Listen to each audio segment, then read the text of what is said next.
வல்ல மீட்பராம் இயேசுவின் நாமத்தில் வாழ்த்துகள். அன்பானவர்களே, தேவன் நமக்கு கொடுத்த மிகப்பெரிய வரங்களில் ஒன்று வார்த்தை. ஒரு வார்த்தை ஒருவரை உயர்த்தவும் முடியும், அதே வார்த்தை ஒருவரை உடைக்கவும் முடியும். அதனால்தான் வேதாகமம் சொல்லுகிறது, மரணமும் ஜீவனும் நாவின் அதிகாரத்தில் இருக்கிறது. இன்று நாம் தியானிக்கப் போகும் தலைப்பு பேசு. 1. விசுவாசத்தோடு பேசு. பலர் உள்ளத்தில் விசுவாசம் வைத்திருக்கிறார்கள், ஆனால் வாயால் தோல்வியை பேசுகிறார்கள். வேதாகமம் சொல்லுகிறது, நாங்கள் விசுவாசிக்கிறபடியால் பேசுகிறோம். தாவீது கோலியாத்தை பார்த்தபோது பயத்தை பேசவில்லை, அவன் ஜெயத்தை பேசினான்.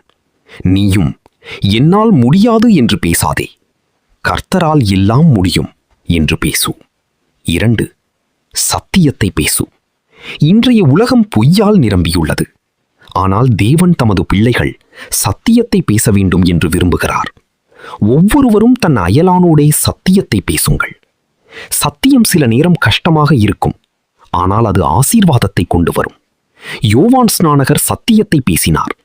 அவர் துன்பத்தை சந்தித்தார், ஆனால் தேவனுக்கு பிரியமான சாட்சியாக இருந்தார். 3. அன்போடு பேசு.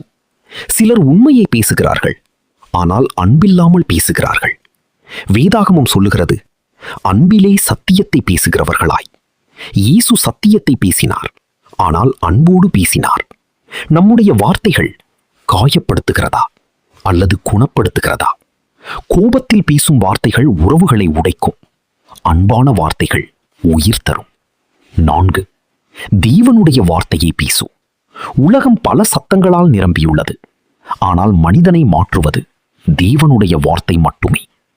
தேவனுடைய வார்த்தையை பிரசங்கிப்பாயாக. உடைந்த மனதை மாற்றும், நம்பிக்கையற்றவருக்கு நம்பிக்கை தரும், இருளில் இருப்பவருக்கு வெளிச்சம் தரும். நாம் பேச வேண்டியது குறைகள் அல்ல, கிறிஸ்துவின் கிருபை. 5. தைரியமாக பேசு. பேதுரு முன்பு பயந்தவன், ஆனால் பரிசுத்த ஆவியால் நிரம்பிய பின் தைரியமாக பேசினான். வேதாகமம் சொல்கிறது, அவர்கள் தேவனுடைய வார்த்தையை தைரியமாய் பேசினார்கள். இன்று தேவன் உன்னையும் அழைக்கிறார். மௌனமாக இருக்காதே, சத்தியத்தை பேசு, சுவிசேஷத்தை பேசு, விசுவாசத்தை பேசு. அன்பானவர்களே, நாம் பேசும் வார்த்தைகள் சாதாரணமல்ல. அவை ஒருவரை உயர்த்தலாம், ஒரு குடும்பத்தை மாற்றலாம், ஒரு வாழ்க்கையை ரட்சிக்கலாம். ஆகையால் விசுவாசத்தோடு பேசுவோம், சத்தியத்தை பேசுவோம், அன்போடு பேசுவோம், தேவனுடைய வார்த்தையை பேசுவோம். இறுதியாக, உன் வாயை திற, நான் அதை நிரப்புவேன். பழைய ஏற்பாடு. ஆமென்.